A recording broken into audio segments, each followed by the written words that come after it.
My name is Dennis Crawford. My question is, if this was to take place, what makes you think there's going to be any more infrastructure in Thetford than there is now? Why can't we have the infrastructure now without this being imposed upon us? I've been a councillor since 2010. I've been a county councillor, I've been a district councillor and town councillor. And we've always had to fight for 106 money. This is not going to increase the 106 money in any way. So I don't see any advantage to it at all. I think we need to have better infrastructure, but I can't see how this is going to improve it. So thank you.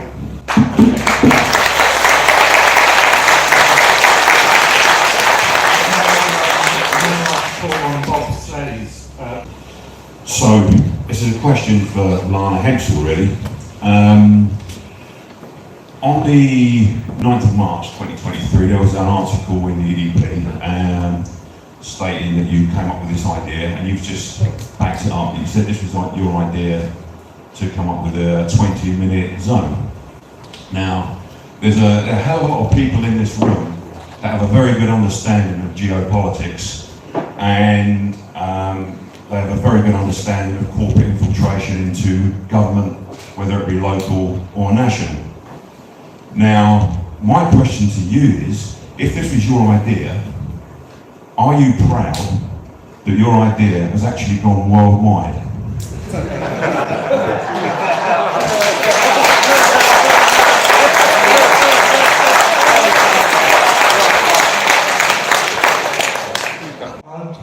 My name is Steve Folger. I've lived in this town all my life. Whilst we're on the subject of asking questions for the sharp hands, could I just ask who would like to buy me a pint, or who would like me to buy them a pint after the show tonight? Can you raise your hands? It's very easy, isn't it? People to raise their hands. So I've lived here all my life. For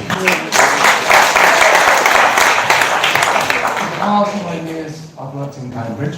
I have a 78-mile drive every day to and from work because there aren't skilled jobs in Thetford. As of last year, I have to drive to Norwich to see a dentist because there's no dentist places in Thetford.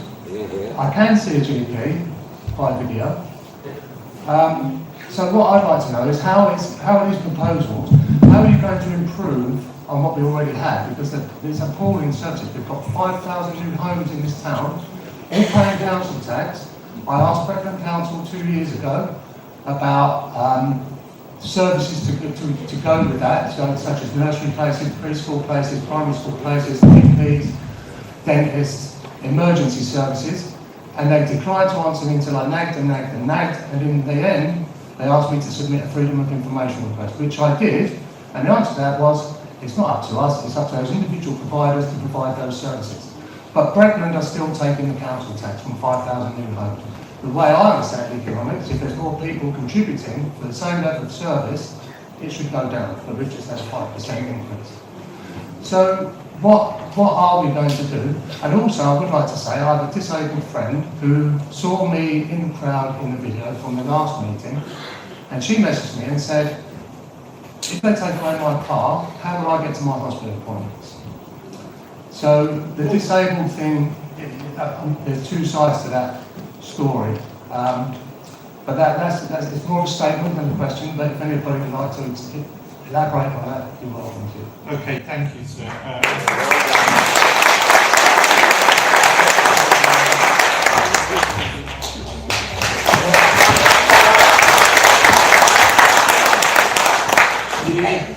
Yeah, loud and clear.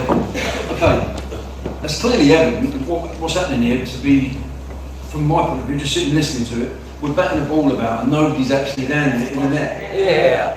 What we need to do is land the ball in the net, and very simply, because our primary concern, as I see it tonight, is are we going to have our vehicles restricted? Are we going to be imposed with fines? Are we going to have movements restricted? The infrastructure, not being funny, but we can discuss that, but we'll probably discuss that at future meetings, or we can address it by logging onto the government website. So the primary thing that we need to know tonight is when we leave here that there is no imposition planned for Thetford. No matter what infrastructure we get, there's no imposition planned, no penalties planned no ANPR cameras, no restrictions on movement and everything else. Who agrees with that? So you're the right way there, then. Should be a result of good practice. Very quickly, we can land that ball in the back of the net. Are Norfolk County Council prepared to issue a letter outlining that there will be no impositions, no restrictions, no fines, no movement orders, etc., whilst they carry out the trial town for Thetford for a 20-minute neighbourhood? If you are, then to be honest with you, if you do that and you document it and you send it through live, we're on ITV, we're on Rebel News, we're on YouTube, whatever. If you're prepared to do that, which, you know, hopefully Tom will be able to say in a minute and make that decision, or tell us how he's going to make that decision. But if we get that answer tonight, then that really has put our minds at rest, because we can be here and we go, well, what doctors we're going to get, what dentists. Listen, that goes to planning.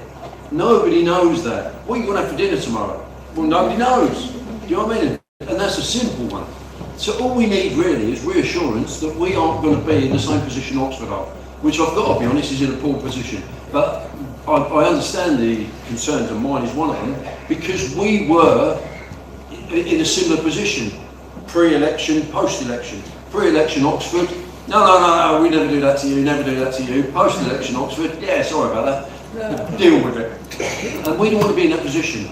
So this is where we need to do. So I'll hit the ball, hopefully it will go in the back of the net. Are Norfolk County Council prepared on this occasion, if we accept that we're going to be a trial town, to confirm without a doubt that no impositions on vehicles, no restrictions on movements, no penalties, no fines, no ANPR cameras, we can carry on our lives exactly as it was, and effectively, from Lana's point of view, disabled people's lives get better. If that is acceptable to everybody here tonight, then the meeting really it doesn't need to go on for much longer than that. If the Norfolk County Council will agree to that. So that's all we need, but we need it in written confirmation, because I have to be honest, we, over the last 3 years, have lost trust. We've lost trust in the system. We as a nation have been lied to. I'm not saying Norfolk County Council because you were following orders, but from a government point of view, from a London point of view, it's all becoming clear now. We have been labelled conspiracy theories. There's a fine line, I believe, between a conspiracy theorist and a prophet, because pretty much everything we came out with is now becoming true. But we're still labelled as conspiracy theorists because it's easier to undermine and discredit than it is to listen. And as Mark Twain said, quite rightly, it's easy to fool a person, but very difficult to convince a person they've been fooled, because you're up against pride. So if Norfolk County Council will accept that responsibility to send a letter through to every resident, and I mean every resident, they can't miss people out, every resident, whether on the electoral register or not, they're going to have to sort that through. But every resident gets a letter to say that you will be not restricted, no movement, etc., etc. I think that's clear what I'm asking.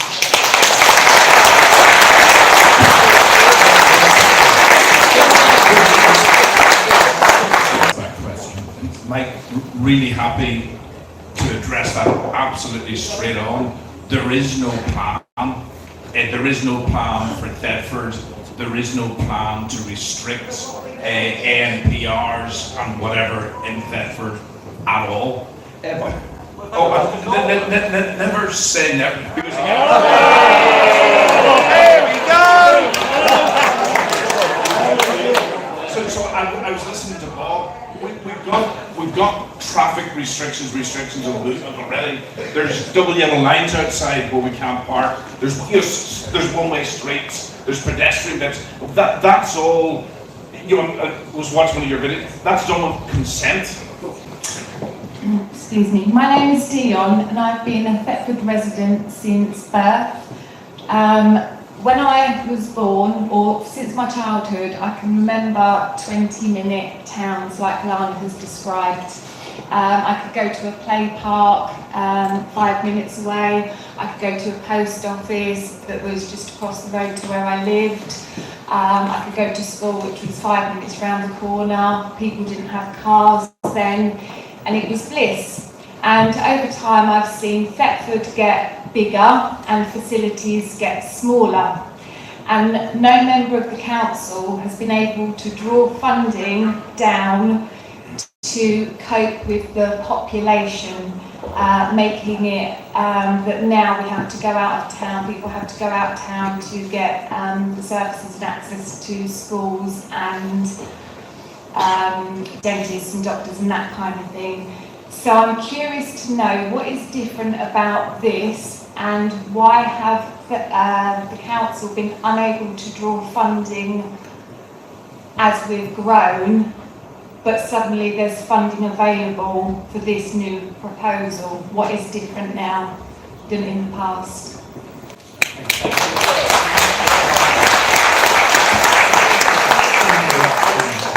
I've got to be honest, I mean, one of my suggestions was that we have a working, a review group of community members that work alongside the council, so that we can actually see the transparency and we can see the plan develop. And I think it would be very beneficial to have a working group from the community working with the council about a trial within our town. And yeah, I can't see a problem with that. You know, a meeting coming down here and having a one-on-one, and then I've got to go back to the thing. I think we need a working committee or a peer review group set up in the council. Set up in the community here. They would need to be chosen. They would need to be elected, etc., etc., and it would need to be done properly. You know, just coming down to a quick chat and Hi, good evening everyone. My name's Craig. Moved up from London about 15 years ago, love Thetford. There was a lot of talk about infrastructure earlier on. Now, I'd like to ask all the councillors, how much money out of the public purse has been taken to put up the Philips smart lighting that we see everywhere? Because if you know anything about the Philips smart lighting and the capabilities of it, then you will understand that the prison's already being built around us. And this comes from a lot higher than what everybody's being made to believe. So is there a price tag on how much all the street lightings cost? Could that have been used on doctors, dentists, services for people?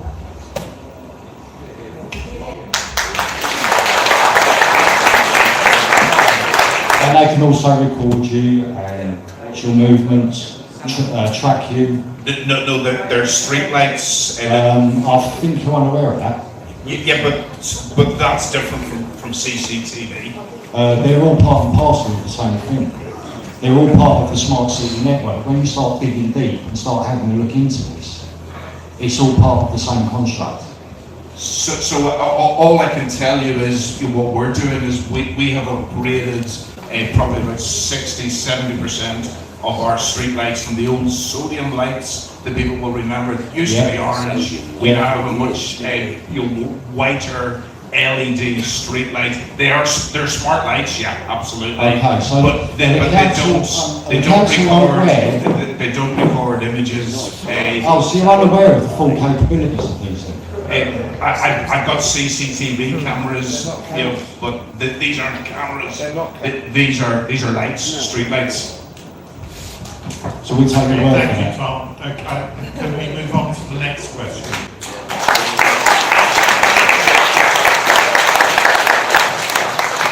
Good evening, I'm Kirsty Robb. That will probably put pace what I was about to say, which I consider myself to be a relatively intelligent human being. Can't operate a microphone, but I am a relatively intelligent person with an IQ slightly higher than that of a parsnip. With that in mind, only just, but with that in mind, what I would like to ask is, as Dion mentioned earlier, I thought that was a really valid point. I love Thetford. I'm very proud of my hometown. I used to love it. Thetford was a place of community. We used to have May Day parades. We used to be able to walk into the town, buy anything from a jar of coffee to a three-piece suite. We had banks. We were really spoiled. We had, we didn't have an abundance of charity shops and estate agents. It was a thriving town. I remember getting into Abbey Farm Estate with my grandmother on a busy bus. You remember busy bus? Yeah. Out of everybody here, do you all remember going onto the housing estates, Pine Close, St John's, Abbey Farm, any of these housing estates, and being able, as Leon pointed out, to go to a post office, to go to a primary school, to go to a park? to be able to facilitate these things. We had that infrastructure in place. It was in place. So what I'm curious to find out, if you're telling us that this is in such an embryonic state at the moment, and it is just a proposal, I'm willing to accept that. I'm willing to understand and accept that it's going to take time to construct. What I don't understand, with that in mind, everything that you've stated so far this evening, you haven't answered any of the questions. Not one. You mentioned not one. With respect, Ryan, with the very greatest respect, thank you for sharing your life story with us. That's great. I'm very grateful for you doing that. And I don't mean that in a derogatory way or a patronising way. I'm grateful that you have made yourself a human being. Thank you for sharing that with us. However, every person in this room could do the same thing.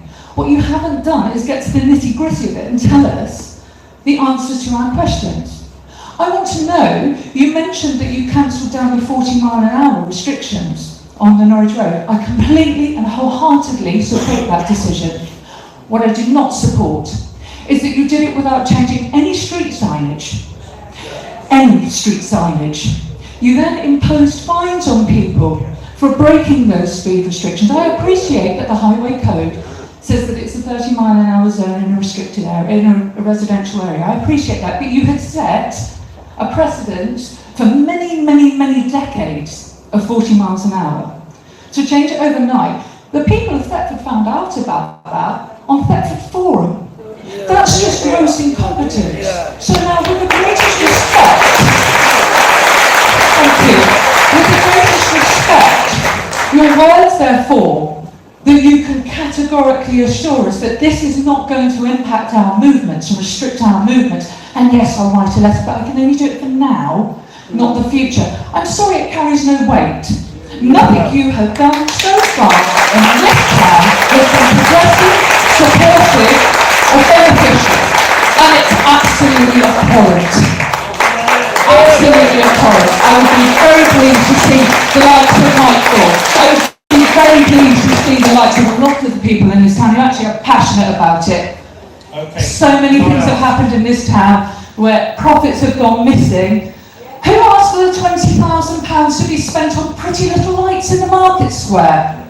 Seriously, it's an abomination, and honestly, I'd love to have some answers to those questions. Okay, that's it.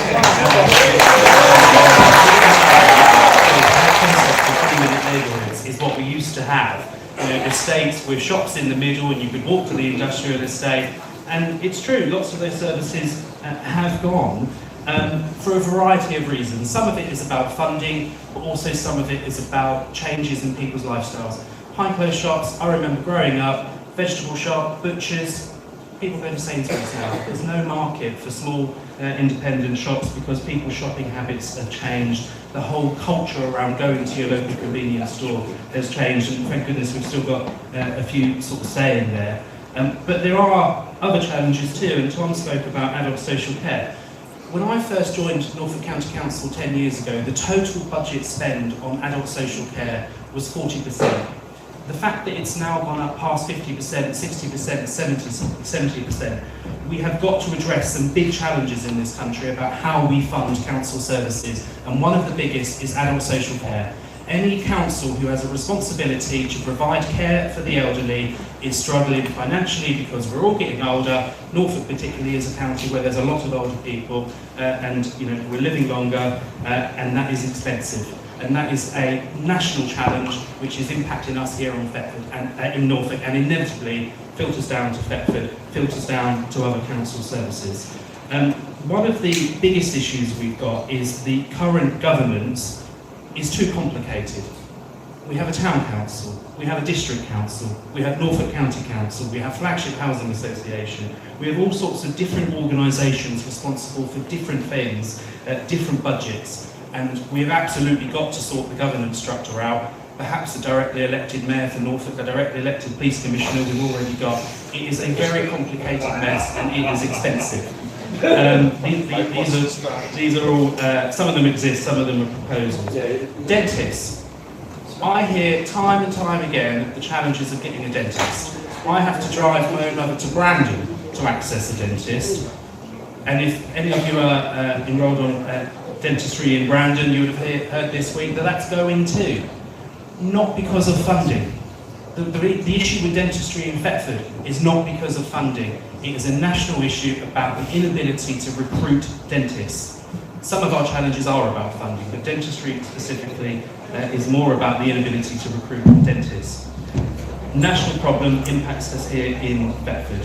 The chap that spoke about being suspicious of councils, I completely understand that. I completely understand you being suspicious of councillors, of councils. I think a degree of scepticism is very useful. Jane and I are your two Norfolk County councillors for Thetford. I have had one phone call and one email about 20-minute neighbourhoods. I am more than happy for anybody to ring me, to email me, to sit down and talk to me about your concerns. I have a surgery every 2 weeks where you can come and see me. You can email me. We have a town council meeting, full council, every single month. Those of us that are councillors in Thetford are just as passionate about you are. I was born here. I want to see Thetford thrive. I want to see these services addressed and the challenges addressed. We had a 2-hour meeting on Tuesday, full council, last Tuesday of the month, where we debated lots of these issues. And a really good example, Kirsty, 40 mile an hour zones. We said on Tuesday, Norfolk County Council absolutely dropped the ball when they changed the speed limit from 40 to 30. It wasn't deliberate, in my opinion. It was, if I may, pop-up rather than conspiracy. They took the 40 mile an hour signs down, and they should have had much clearer communication. Jane and I have both said that as your county councillors, to make it clearer that those changes were coming. But my plea to all of you is work with your elected representatives, whoever they are. Jane and I are different political parties. There's all sorts of colours and shades on the town council. We all want what's best for Thetford. Some of us might disagree on how we might get there, but we all want what's best. Work with us to try and improve Thetford. Thank you. First thing is, I'm really glad this is being filmed, and the reason being for that is the generations that are actually going to benefit from the infrastructure, because it's going to take that long, will be able to look back and see how we discussed their future. Because it's obviously going to be about 100 years, I should imagine. We've got Section 106, we've got 60 million deficit. I've got to be honest, that's not a good position to go for a loan for, is it? I'm 60 million in the debt, but I want to borrow some more money. Got to be honest, maybe have a word with Rishi. He's got a little bit of a link there, hasn't he? Yeah. You know what I mean? Maybe he'll dig his hand in his pocket. Klaus Schwab that you've never heard of, he might be worth a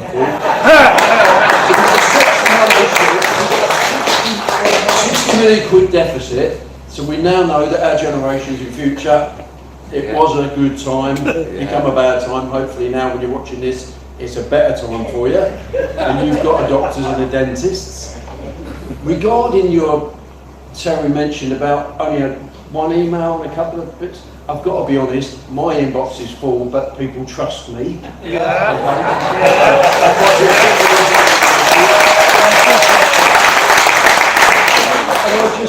I just see that this whole plan, if I was you, I'd scrap it until you're in a position to give it a little bit of depth. Because what we've got is, in the nicest possible way, at the minute, we've just spent the whole evening being narcissistic to disabled people.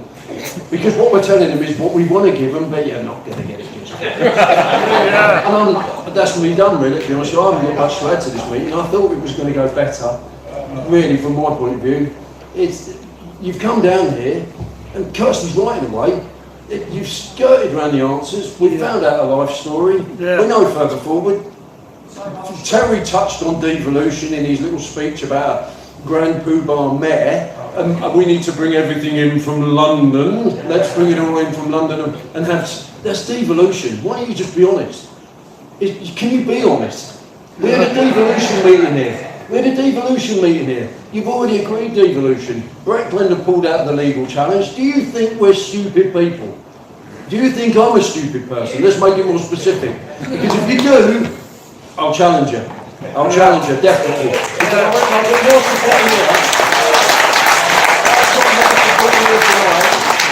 Than you could ever wish for. 100%. And on that note, I've got a little old Bob's got a little announcement, if we can, please. I think just use that and use my speech. Okay, so this whole thing has been born out of a few tin hatters that used to meet up on the green by the river called the Standing Park. Right? So we got ourselves together and thought we'd know what's going on. So, off the back of that, and the announcement of mistrust in councils and certain individuals, our Stand in the Park group have decided the way forward is to have some of a stand for town, district, council seats. Absolutely none of us had ever envisaged the need to take such steps, but now it seems the right thing to do. Historically, we've had an abundance of left versus right, red versus blue, with a smattering of alternative. A system where it has become the norm to have a top-down approach to decision making. So, what we are going to do is put forward a number of independent candidates that, if elected to town, district or both, will push hard for a bottom-up approach to decision making in Thetford. As such, we will not be accountable to the whip or bound by party politics. One of our proposals discussed and agreed upon by all of us, and as we are representing the people in the truest sense, is that the fees traditionally paid to councillors for their services be paid into a secure account and held for the people of the town as a slush fund for those who may need help, situations such as the house fires a few months ago. All we need you to do now is to vote for us in your respective wards. We will not canvass or pester you on the doorsteps. What we will rely on now is for you, the people of Thetford, to spread the word. Consider this the first step in taking back your sovereignty.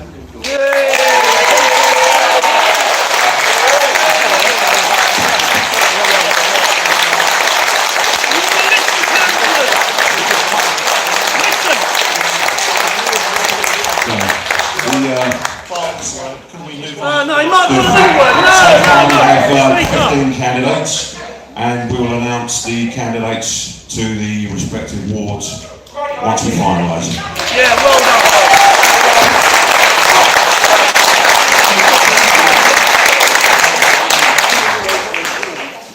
Everyone hear me back there? Yeah. So, as the UK reporter for Rebel News, I've noticed that the mainstream media, ITV, have got everything they need, even though the meeting hasn't finished, and I can only wonder what narrative they will spin, as they've clearly not heard everything you have to say. Excellent. Now,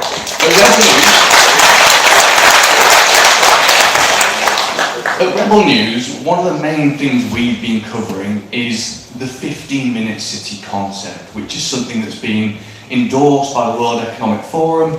It's been modelled on the city of Ghent in Belgium, a very flat, modern city, you could say, as it was practically rebuilt at the end of the Second World War, and was designed for things like lots of bikes. So in the UK, many of the 50-minute city proposals we have are the Canterbury Circulation Plan, traffic filtering systems in Oxford, the Cambridge Congestion Charge, livable neighbourhoods in Bath and Bristol, and we have the ultra-low emission zones. Basically, they are all the same thing under different names. Now, one of the things I've heard here tonight is politicians, and I'm old enough to remember when politicians would say things like 3 weeks to flatten the curve, very honestly. Lots of these politicians, they always say, yes, you have a choice. But usually, the choice is, and they don't like to say this bit out loud, here are your choices. Do what we want, or we will fine you into poverty. So, to round that off, can you categorically say, and I don't just mean fines with ANPR cameras for driving into areas, I mean in every single sense, can you categorically say there will be absolutely no charges or a war started on private vehicle owners with things like taxes or more places that are free parking to become paid parking, or fines for simply driving? Can you categorically say now, on record, because there is still some media here, that you will not impose absolutely any financial restrictions on any private vehicle owner? Thank you.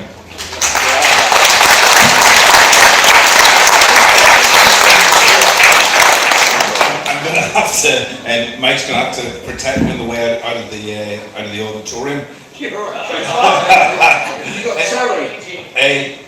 No, I couldn't give you that reassurance because I suspect, for example, there will be more on-street charging in future years than there is now. And one of the, you'll appreciate the nuance on this.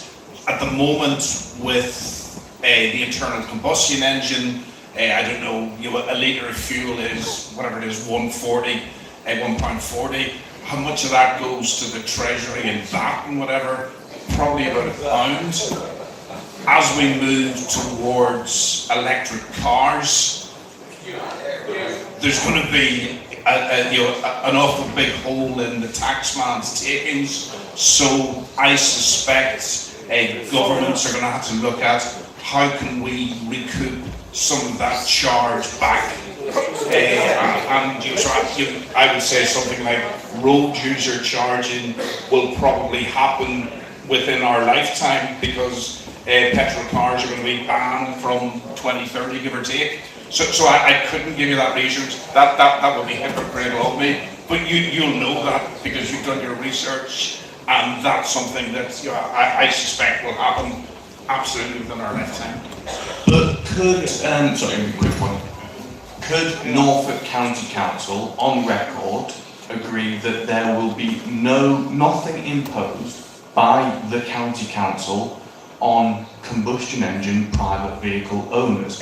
Just simply from your end, can you commit to not imposing any new charges? And I don't mean fuel costs or fuel duty, because that's a national level, but on a local level within the County Council, can you tell everyone here at Thetford now, you will not impose a single penny on private vehicle owners simply for their right in, well, what I think is a free country, to drive wherever they please on public roads which they already pay for through the tax?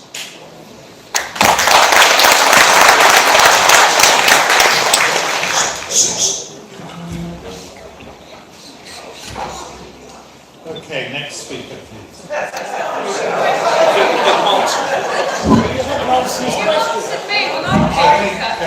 I think there have been assurances that there are no plans of I'd like to hear it one more time. I'm happy to respond, and Jay may wish to comment as well. You'll have it on film, sir, because in my opening remarks I said if any future 20-minute neighbourhood proposals for Thetford seek to restrict movement, impose fines or otherwise curtail personal freedoms, then I would be totally against and I would vote strongly against. I can't speak for 83 other members of Norfolk County Council. I'm not the leader of the council, I don't run the county council. I can give you my honest answer as an individual that I will not vote for that. I said it here on record twice, you can play it back. I will never vote for that. But do the wishes of the people of Thetford get overruled by 82 people that sit in Bracknell or Norfolk? Okay. So you've got no weight whatsoever. Thank you. For those who don't know me, my name is Mark Taylor, and I've been a district councillor previously and a Thetford councillor at the minute. I do have a question for the panel, however, I just want to explain to the audience that it's only just taken me virtually 8 years to understand how the council works. There's 3 levels. There's the lower level, parish town, there's the middle level, which is district, and there's the higher level, which is county. Now, all the power resides at the other 2 levels, the district and the county levels. Thetford virtue is in charge of the blooming lovely flowers and the toilets, and that's about as much power as we've got. Nobody gets paid at the Thetford level. Everybody gets paid at the next 2 levels up.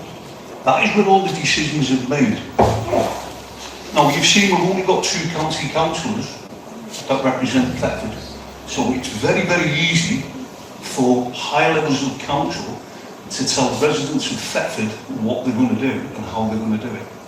So you've got to start thinking about how you're going to get the power back down to your level, because it's a lot of your money that is going to pay them at the higher level to tell you what to do and not think about anything that you're saying or telling them that you're worried about. So you need to start thinking about that.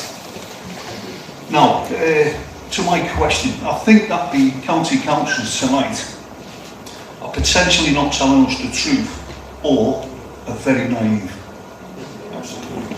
Now,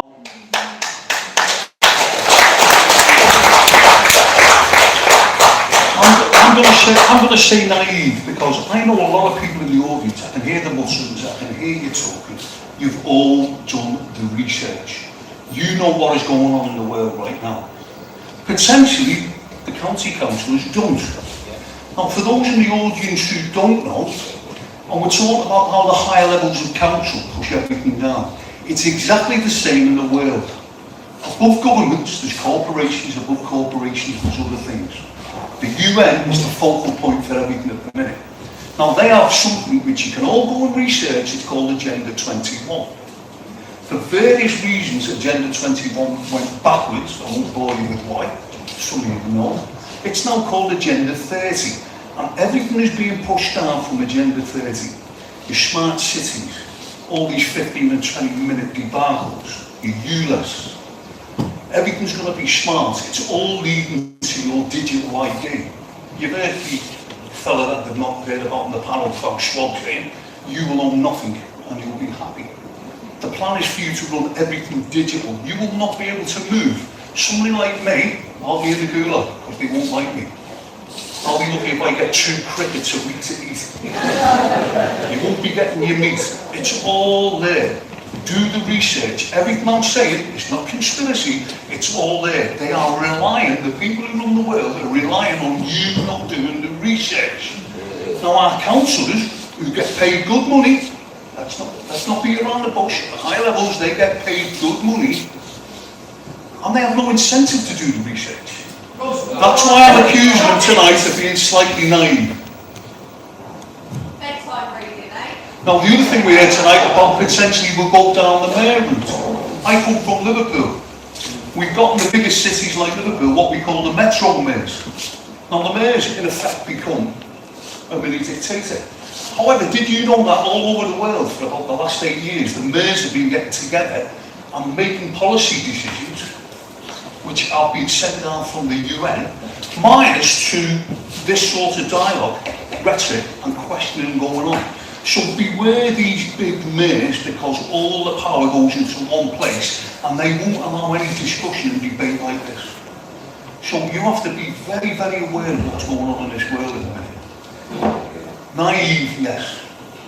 Hopefully, like yourselves who don't know, will get educated. So my question to the panel is, have you done any research on UN Agenda 21, now UN Agenda 30, how that leads into the 15-minute cities and the 20-minute neighbourhoods?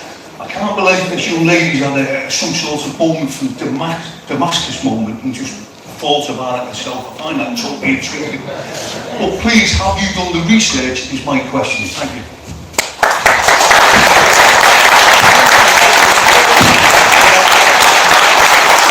Both of them in their personal capacity. So if they tell you it's not going to happen, if they tell you everything's going to be all right, get that in writing off there.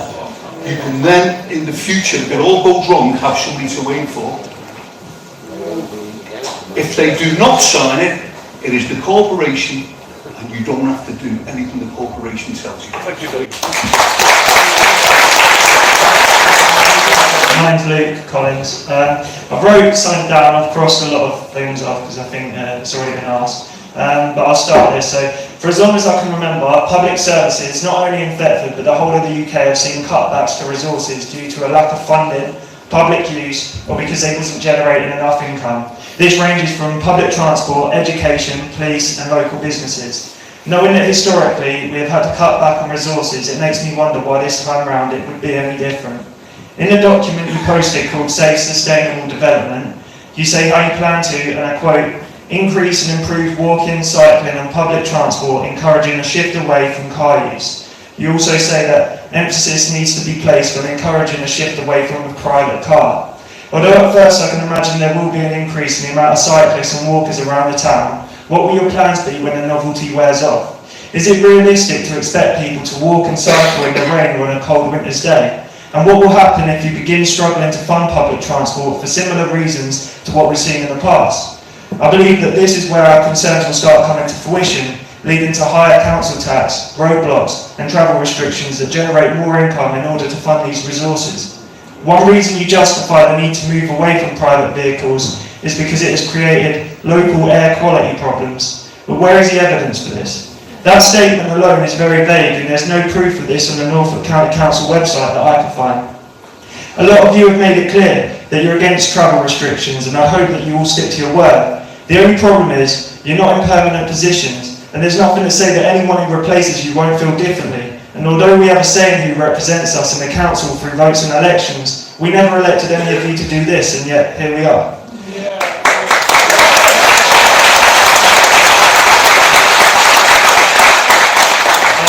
I've seen a lot of arguments online about this topic, and I actually believe if we all step back that we'd agree with each other. Although the media and others might paint us out to be Neanderthals who want to see this town's demise, I don't believe that there's anybody in here today that will be against the idea of seeing their town thriving and wouldn't want better resources in the town, but there's a way to go about it, and this isn't the right way.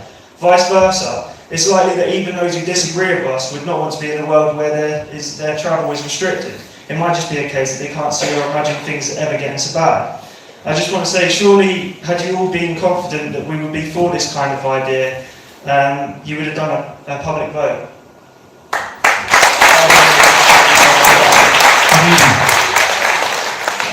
Started, yes. Well, I just want to just going to recap on what Mark said about the 20-minute cities. He went into about the digital ID and that. The thing I've got a problem with, you see, with the 20-minute smart cities and obviously I'm going to touch on Oxford here, where they're dividing it into 6 zones, 100 passes out, 20 passes in 2024. Now the thing is, if this does come here and they're stating it's not going to come here, my view is, the way it is, it's in a partial lockdown because we're being restricted. And the problem with that, obviously, is the freedom of movement. But we don't want that, you see. We want to be allowed to go about our business, doing our own thing, without someone telling us you can't go around there. And it's going to affect people's livelihood. But going on from that, the way I see it, we're settled in a little partial lockdown. The next 2 or 3 years is going to be something, because there's going to be a big crash. The system's going to go bust. The banks are going to go bust. Cash is going to disappear. This is the problem. It's going to happen, you know, and we're going to face blackouts. Now, on the fake stream media, they're going to preempt it and say, look, we're going to get cyber attacks. Probably blame the Russians, but it's by design. This is by design that this is happening, and it will happen. The crash will come. We'll face blackouts. Could be a month, could be 2 months, could be 6 months. Who knows? So as a little side bet, I suggest you start stocking up on food and water and things that you'll possibly need, because this crash will come. Following that, I hope when the lights do go up, we don't see our government and Rishi Sunak, because he wants to push the central bank digital currency. He absolutely wants to push that. And this is based on a social credit score. When the internet came out all them years ago, they have been tracking our social behaviours on the phones and things and laptops and whatever. They've been actually tracking us as a social code. I mean, you've only got to look at China. It's actually only got to look at Israel. And actually it's been ratified in law in the USA by that awful bloke Joe Biden. So actually this is happening. And what it is, it's a surveillance coin. It's going to track your every spend on a one world bank. That's where we're going to end up, with a one world bank, one world government. So they're going to actually decide whether they're going to allow you to eat red meat or not. And if they don't, they'll just stop you eating that. They might even ban you for a week. If you slander someone on Facebook, you might be doing it in jest, but no, they'll see it as bad and they'll dock your points. You know, you might even think, well, I'm just going to go and get some tyres for my car, and they'll go, hang on, your carbon emissions. You know, I'm sorry, we're not going to let you out now. You know, but at the end of the day, they need something to blame. So they're going to blame it on the climate, they're going to blame it on the carbon emissions and things like that. But the thing is, with this central bank digital currency, and bear it in mind, just for those who don't know, there's over 1 billion surveillance cameras around the world at the moment. And plus you've got your tracking on your phone, even Alexa knows what's going on. Even your doorbell, video doorbell ones, they're all tracked there. And your new cars that are coming out are going to be fitted with cameras. And by 2025, there's going to be 16 cameras in each car. So you better watch out what you get up to with your cars. It's after the watershed, so I can get away with that. But yeah, so moving on. But the thing with the Central Management Council, they need something else to go with it. Mark mentioned the digital ID, and that's what it is. The facial recognition. It's all over the place. It's even in the polling stations now for next time you want to vote, so I wouldn't bother voting. So yes, they need that digital ID to work with the blockchain to get the central bank digital currency up and running. So you're going to see, and what they're going to do eventually with your apps and with your Facebook, whatever it is, they won't need your logins, your passwords. It's literally the facial ID that they'll need to get everything running. So when you say the 15-minute cities, it will be smart cities, it will be connected to the grid, it will be connected to 5G, it literally will be connected. You will be in a digital concentration camp, a digital ID prison. And like I said, if these 20 minutes over the smart cities come in, so you're already partially locked down, you're virtually, well, it's end of really, game over, if that happens that way. So unless you really know, and like Mark said, the guys, if they haven't done their research and looked ahead of what's going on, then really they need to. They need to, because this is detrimental. Like I said, the next 2 to 3 years, it will go bust, cash will go and it'll disappear, you know, and we will be in a digital prison, if Rishi Sunak gets his way. But if we stop things like this, even though they're saying they're not going to happen, if we stop things like this and get ahead before it actually happens, we'll have a chance. We've all got to come together. We all need to do that little bit more research, you know. Ignorance of reality isn't a good strategy for survival. You've got to look into things. Now, you know, we get called conspiracy theorists.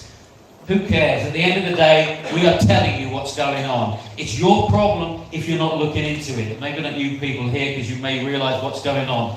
But in general, when people just say, oh, you're talking rubbish, Jeff, but don't look into it, that is the problem we're facing. So people need to look into it. There are reasons for everything in this world. There are reasons why these 20-minute cities and that came out, is because it's the start of what I would say is a lockdown situation. And if you've got the digital concentration camp, the ID, everything in place, who's to say they won't throw in a climate lockdown, throw it all in, as in a pandemic, and there you go, game over. So we really, really got to try and do a research, but stop these things happening. So I don't know about you guys there and how much you do know, but I suggest you look into it.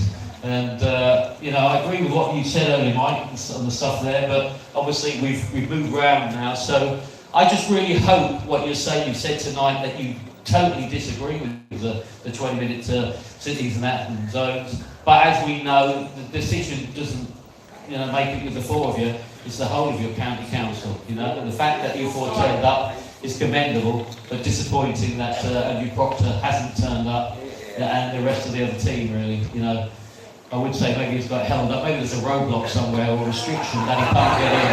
So, sorry, Andrew, what was that? Yeah, oh, you were going to turn up. Oh, but don't worry about it. No, that's fine. We're nearly finished now. But yeah, anyway, I jest. But these are the things that will happen if we let them. So thank you very much for listening. Oh, just before I finish. I want to end, if I get it right, with a quote from the great Thomas Paine. He said, I prefer peace, but if trouble must come, no, I'm nearly there, but if trouble must come, let it be in my time, so that my children live in peace. Thank you very much.